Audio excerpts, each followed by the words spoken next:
बिहार की सियासी हवा बदल रही है या सिर्फ यह अफवाह है, इस बात का फैसला कौन करेगा?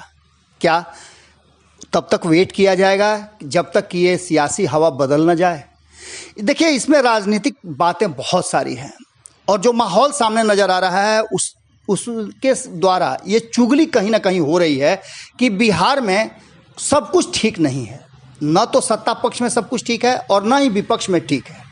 सत्ता पक्ष में आप लगातार देख रहे हैं कि अपने ही साथियों पर हमला हो रहा है।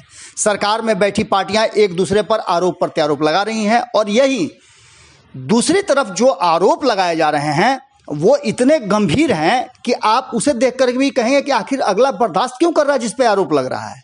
इसके पीछे की रणनीति और राजनीति कहीं ना कहीं सत्ता है, वो कुर्सी है।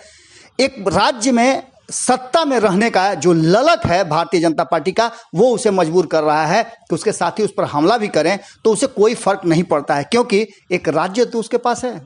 अब भारतीय जनता पार्टी को सत्ता में बने रहना है, इसके लिए वो हर कुर्बानी देने के लिए तैयार है।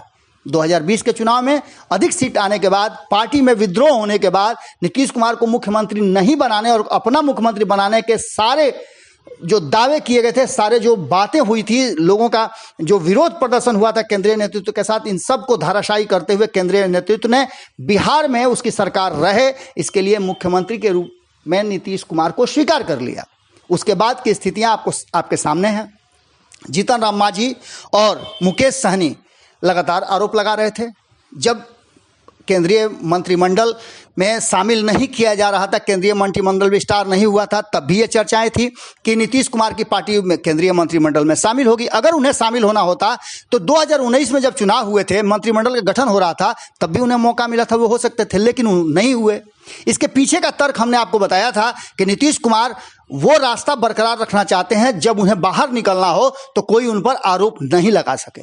ये नहीं कह सके सत्ता की मलाई चावने के लिए आप नीतीश कुमार जी लगे हुए थे आप भारतीय जनता पार्टी के पास। भारतीय जनता पार्टी से नीतीश कुमार को सिर्फ इतना मतलब है कि वो बिहार में उनके किसी भी काम में अड़ंगा न लगाए। लेकिन इन सब के बीच में जो नई राजनीतिक परिपाटी शुरू हो गई है, जिस तरह से जीतन राम मांझी लगातार हमलावर हैं, इसको लेकर के कई तरह की बातें कही जा रही है। कहा यह जा रहा है कि इसके पीछे कहीं ना कहीं लालू प्रसाद का हाथ है।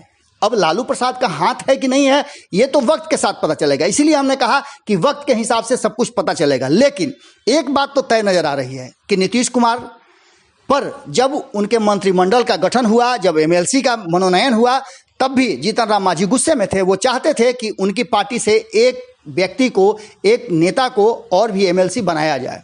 इसके साथ ही मंत्रिमंडल में भी एक और सीट चाहते थे, लेकिन ऐसा नहीं हुआ। अब अगर सरकार किसी तरह से अगर गिरती है, अगर उसमें भारतीय जनता पार्टी पर अटैक करने के बाद नीतीश कुमार और भारतीय जनता पार्टी में खटास होती है और बिहार में एनडीए की सरकार ध्वस्त होती है, अगर कहीं मौका मिलता है दोबारा दूसरी सरकार बनने का, तो निश्चित रूप से जीतन राम मांझी को के हाथ में लड्डू होगा। इससे पहले भी जीतन राम मांझी, आपको पता है कि जब एनडीए से महागठबंधन में आए थे, तब भी उन्होंने फायदा ही लिया था। महागठबंधन की तरफ से आरजेडी ने अपने हिस्से की एक एमएलसी सीट उनको दी थी।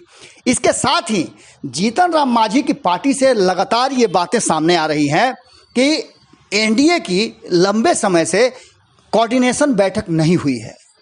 इसके साथ जब हमारी बातचीत हो रही थी, उस दरमियान दानिश रिजवान ने, जो कि जीतन राम मांझी के कहिए तो दायां हाथ हैं, आँख हैं और उनके कान तक हैं, वो लगातार इस बात को कह रहे थे कि अगर सारी बातें ये बड़ी पार्टियां अपने हिस्से में ले लेगी तो हमारा क्या होगा। हम राजनीतिक लोग हैं और राजनीतिक लोग कभी भी जो करते हैं उसे दिखाते भी हैं। भारतीय जनता पार्टी भी अपनी बातों को दिखाती है, उसके लिए उसने बड़ा एक आभा मंडल बना रखा है, अपने लोगों को उसके लिए लगा रखा है कि प्रधानमंत्री के कार्यों को प्रचारित किया जाए। उसके नेता और मंत्री बिहार के बातों को नहीं, केंद्र की बातों को और नरेंद्र मोदी का गुणगान करते हैं, तो फिर हम क्यों नहीं, हमें क्यों अलग रखा जाता है। जो भी हो रहा है नीतीश कुमार जी के द्वारा, उसका प्रचार हम करेंगे और अगर ज़रूरत पड़ी तो हम अपनी बातें आगे रखेंगे।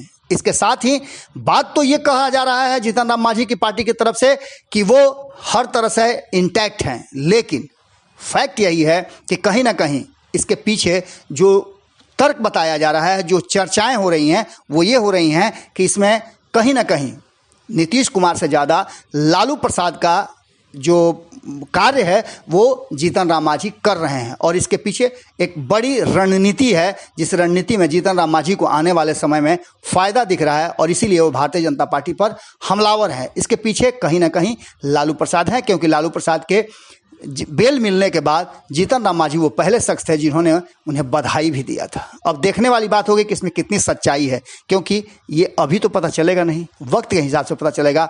हालांकि आरजेडी के तरफ से भी कई वरिष्ठ नेताओं ने जो लालू प्रसाद के बहुत करीब रहे हैं, उनका भी कहना है कि कोरोना खत्म होते ही बिहार में बड़ा सियासी भूचाल आने वाला है। अब क्या भूचाल आएगा वो देखने वाली बात होगी। आप भी इंतजार कीजिए, हम भी इंतजार कर रहे हैं। इसमें जरा सा भी कहीं से क्लू मिलता है तो हम आपसे फिर जुड़ेंगे। नमस्कार। अगर ये वीडियो पसंद आई और वह बिहार के राजनीति और बिहारियत से सरोकार रखेनी तो सब्सक्राइब बटन दबा के चैनल के सब्सक्राइब कर ली। ओजे एगो घंटी बा, ओकरा बटन दबा देला से कुल सटीक और मारक खबर रुआ मुफ्त में मिल जाई। अगर रुआ पत्रकारिता के हमनी के नया प्रयोग में सहयोग कर चाहतानी तो ज्वाइन बटन दबा दी। पेटीएम नंबर नोट कर ली 9386816700। धन्यवाद।